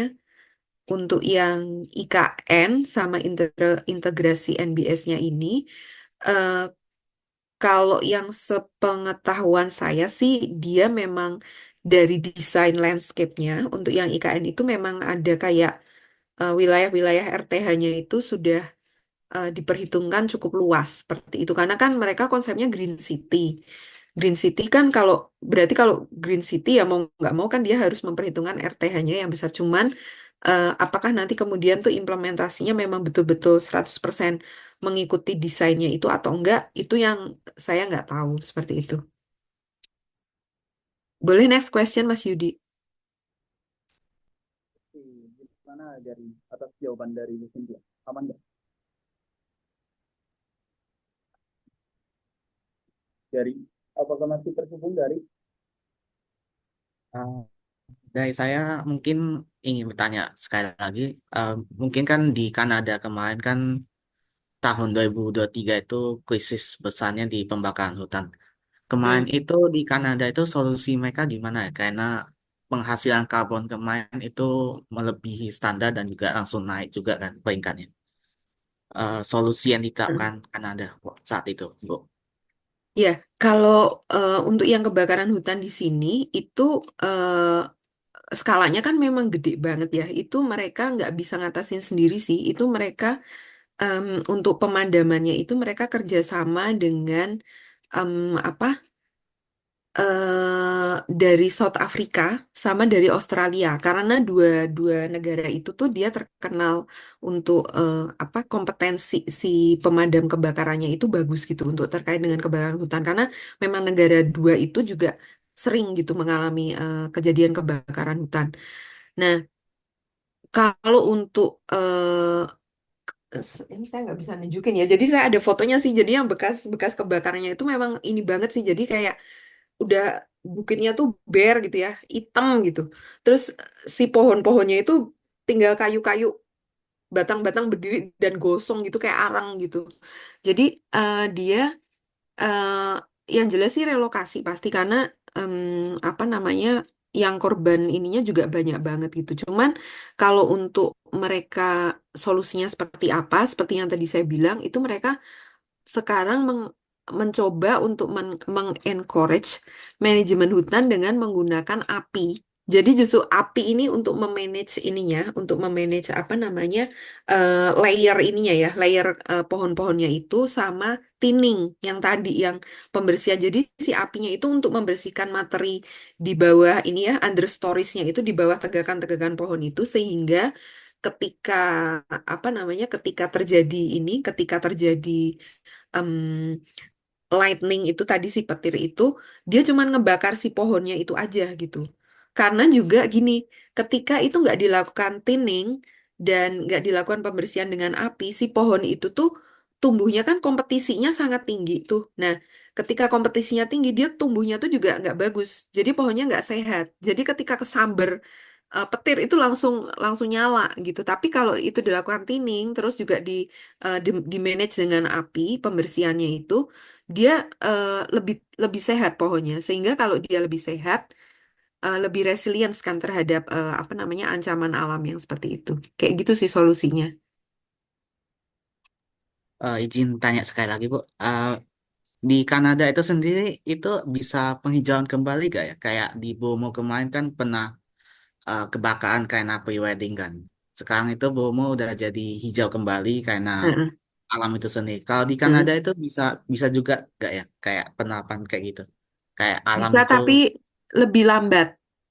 Lebih lambat karena in general pertumbuhan di tropis sama pertumbuhan di sini itu eh, apa speednya tuh lain banget gitu loh. Jadi di tropis tuh cepet banget. Di sini itu lambat banget gitu. Jadi kalau misalnya apa kamu ngelihat pohon yang ukuran segini nih ya, maksudnya diameter segini nih.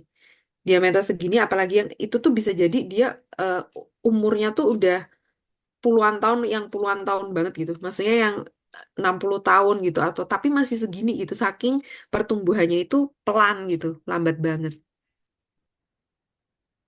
Ibu, terima kasih banyak Bu atas jawabannya. Sama-sama.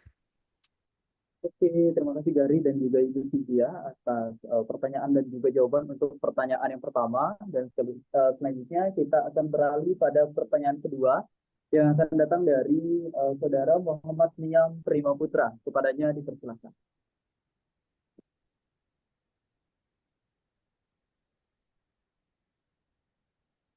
Niam, Muhammad Niam, aman?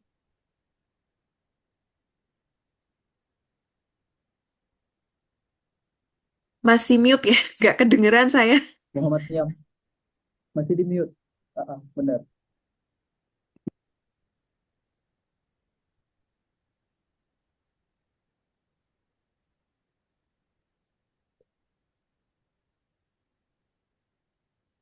Suaranya Niam belum ada.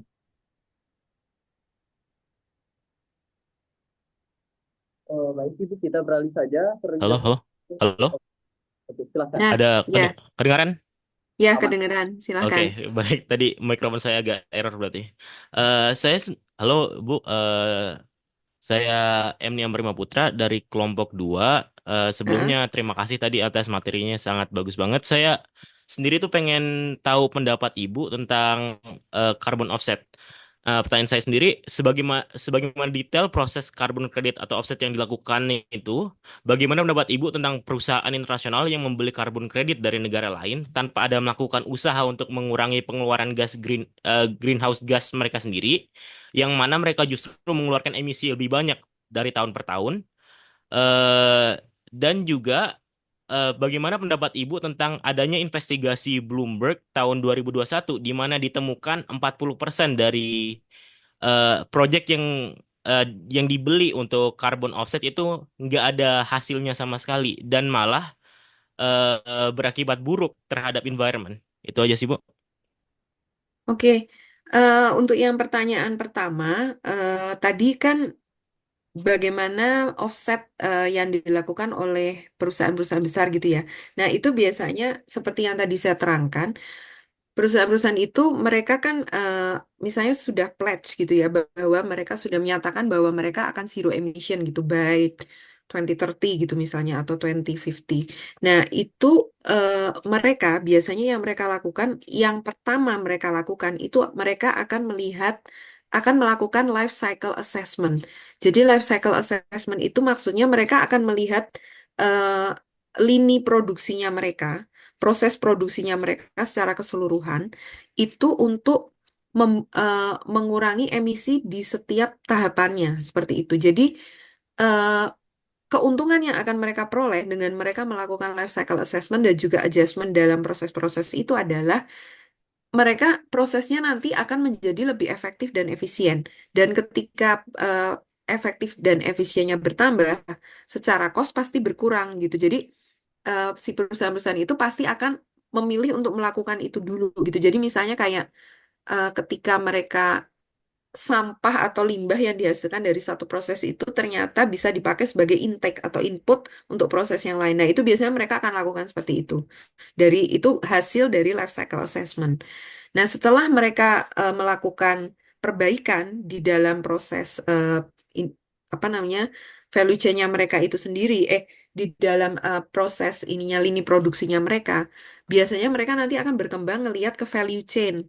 Value chain ini termasuk yang input gitu.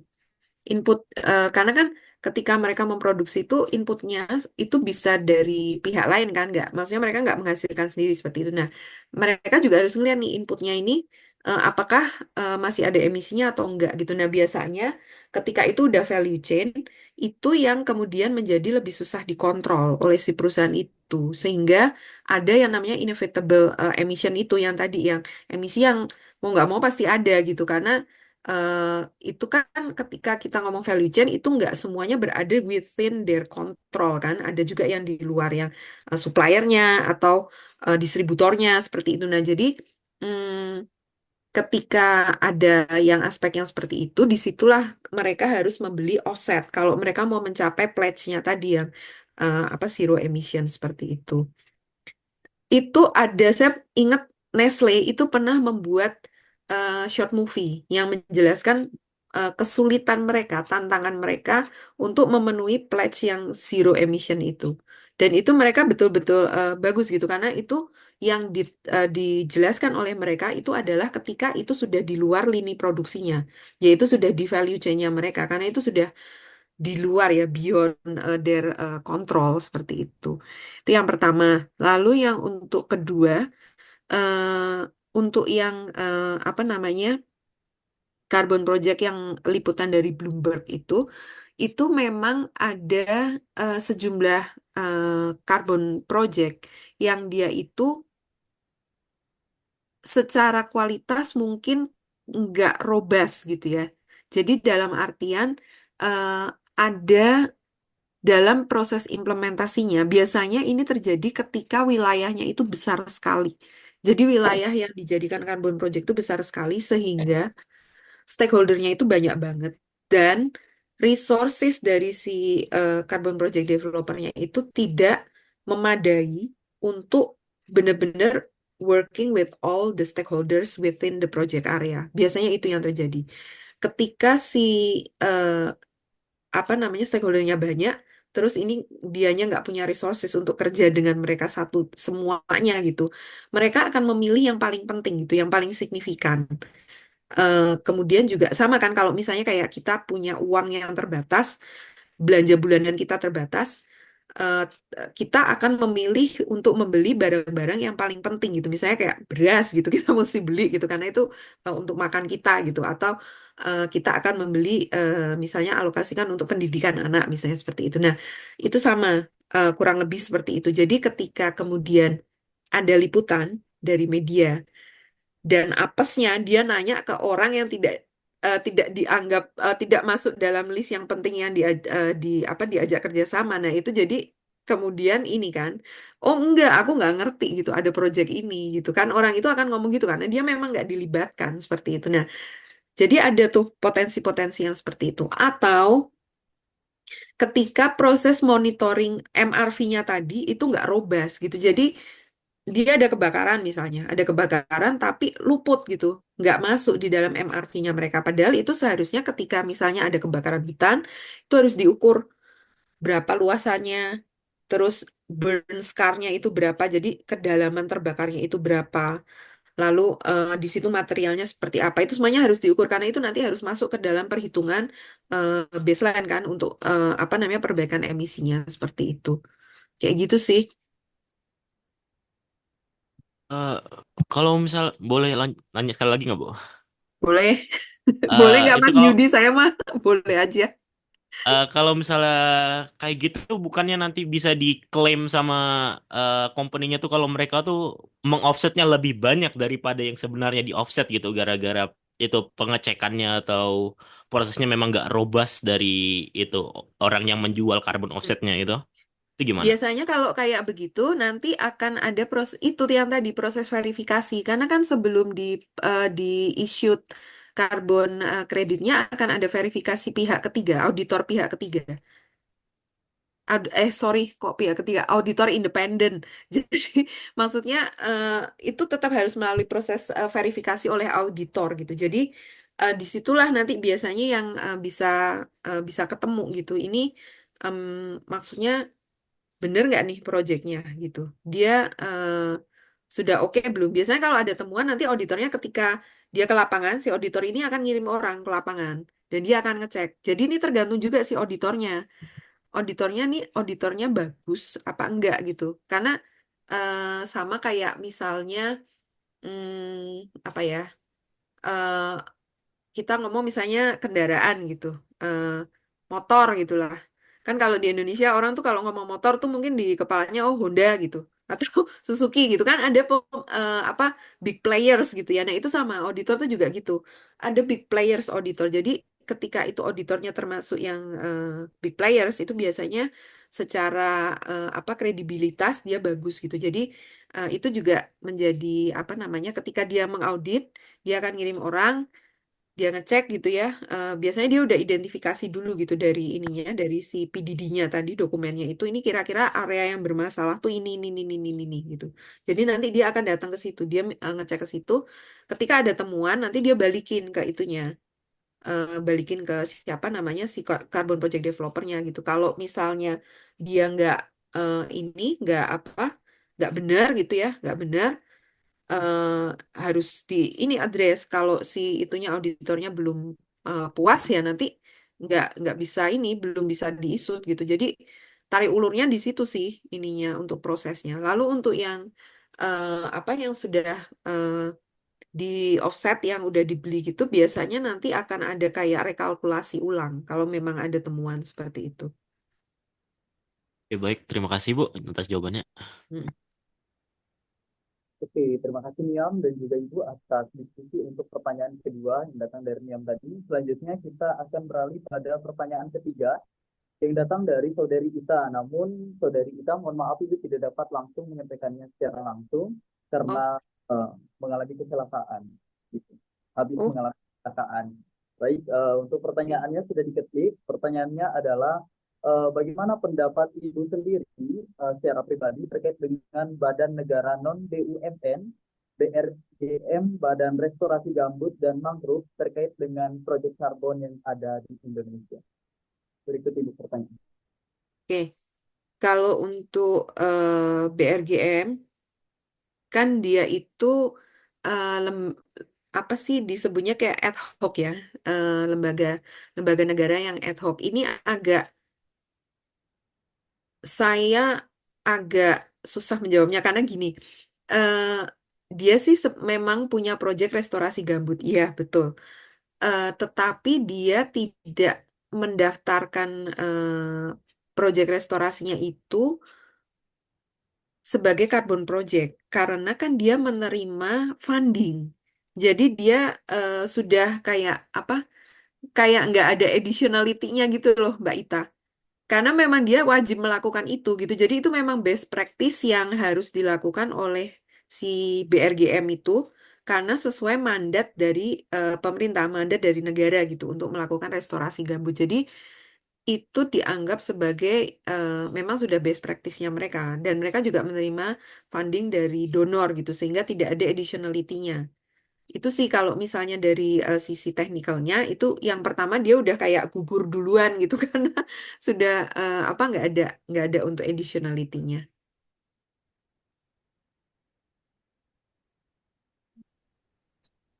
Oke, baik itu tadi jawaban dari Ibu Cynthia terkait dengan pertanyaan dari Saudari Ita dan semoga dapat diterima dengan baik untuk Saudari Ita. Mungkin selanjutnya adik-adik dari Social Forestry kiranya ada yang ingin untuk bertanya kembali untuk Ibu Cynthia atas materi pada pagi hari ini dipersilahkan dan sangat boleh sekali. Oke, ada Bagus Aradea. Kepadanya waktu dan layar dipersilahkan. Baik, terima kasih atas waktunya. Mohon maaf, tadi saya tidak bisa mengikuti kegiatan pemaparan full karena ternyata tadi dipanggil dosen untuk bimbingan sebentar. Jadi saya izin tanya yang bagian awal tadi, Bu, Ya, untuk yang terkait eh, yang perhitungan biomasa pada tanaman atau pohon. Nah, tadi mm-mm. kan dijelaskan kalau untuk perhitungannya ada untuk pengeringan, tahap pengeringan terlebih dahulu untuk mengurangi atau menghilangkan dari kadar air yang ada di dalam pohon tersebut. Yang tadi perkiraannya sekitar 50% kalau tidak salah. Nah, izin bertanya, kemudian untuk teknik pengeringannya itu seperti apa nggih, Bu, untuk yang bagian Mm. perhitungan karbonnya. Kemudian memastikan kalau kadar airnya ini udah benar-benar tidak ada dan siap untuk perhitungan karbon itu bagaimana? Terima kasih. Ya, itu di oven Mas. Jadi makanya untuk apa namanya perhitungan dan penelitian yang ini tuh bener-bener ibaratnya kayak mengorbankan satu pohon gitu kan. Karena kita memang untuk setiap spesies itu kan berbeda, seperti yang tadi saya bilang kan. Makanya kenapa kemudian biasanya kalau karena secara proses repot, kemudian juga benar-benar mengorbankan satu pohon gitu ya. Jadi itu nanti pohonnya dicacah-cacah, maksudnya dicacah tuh udah kayak dibedain gitu, yang daunnya sendiri, ranting-ranting cabangnya sendiri, nanti batangnya sendiri, akarnya sendiri. Nah itu yang di oven sampai dia eh, ada ininya, ada alat pengukurnya sih sampai dia dengan suhu sekian berapa lama gitu ya nanti dia akan mencapai tingkat kadar air yang diinginkan kayak gitu. Jadi memang betul-betul kayak sudah kering kayak gitu. Terus nanti untuk yang pengukuran itu kayaknya kalau nggak salah tuh labnya yang dia kayaknya pakai H2SO4 kayaknya kalau saya nggak salah ingat itu dia yang sampai kayak ada meledak-meledak gitu. Terutama yang bawah ya, yang soil carbon gitu. Izin konfirmasi lagi, Bu. Jadi itu full satu pohon. Ya, full satu Nanti pohon. dibedakan per daun, per batang, per Ya, heeh. cabang, per akar gitu, Bu. Ya, Baik, Bu. Terima makanya kasih. kalau untuk yang perhitungan gitu biasanya kita akan ngambil penelitian Mas. Jadi yang sudah ada supaya kita nggak perlu ini kan, maksudnya nggak perlu ngitung sendiri dan ini. Karena sebenarnya ada juga database yang sudah apa kayak yang dari IPCC itu dia juga ada, tetapi eh, biasanya kan itu kayak general ya, per region gitu. Kalau kita bisa dapat paper yang memang misalnya wilayah kita itu di Papua, katakanlah gitu. Nah, sedapat mungkin kita cari penelitian paper yang memang lokasinya di situ gitu, sama-sama di Papua misalnya, atau Papua Nugini lah katakanlah.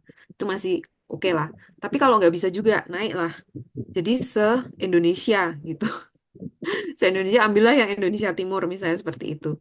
Tapi kalau nggak ada juga, ya udah gitu se-Indonesia mungkin yang Kalimantan gitu atau Sumatera misalnya. Tapi kalau nggak ada juga Southeast Asia gitu. Jadi ini loh tier ya, tier kalau bisa tuh selalu tier 3. Tetapi kalau tier 3 itu maksudnya yang bener-bener em, s- location spesifik gitu ya. Tetapi kalau nggak bisa itu naik sedikit demi sedikit gitu.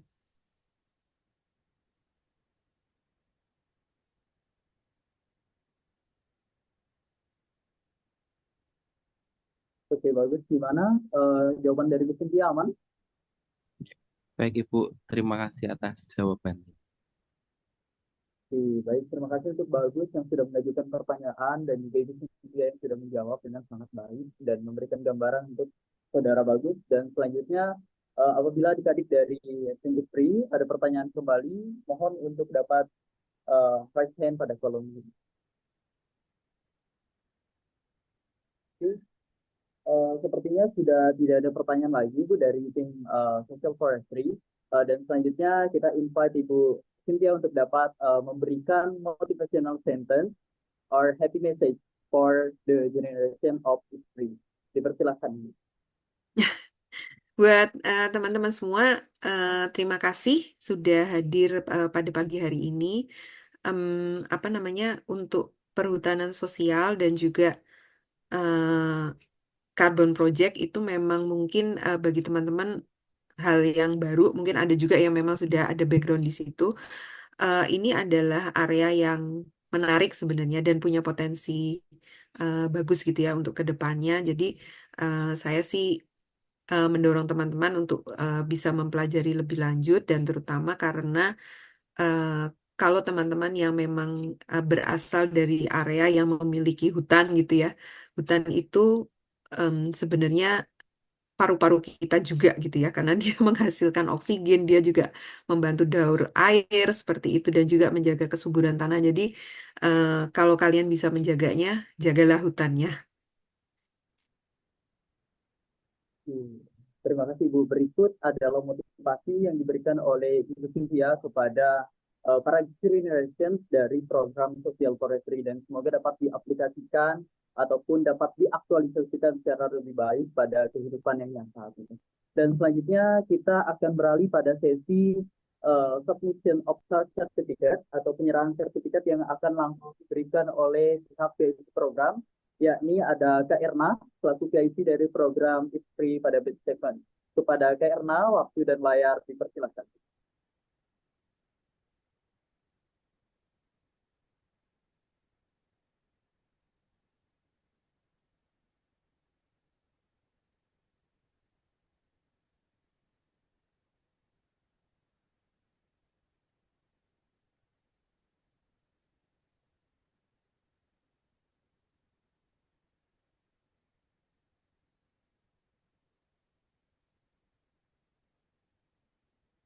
Oke, baik Ibu, saya baru saja mendapatkan informasi bahwa terdapat revisi dalam sertifikat yang akan coba untuk diterapkan.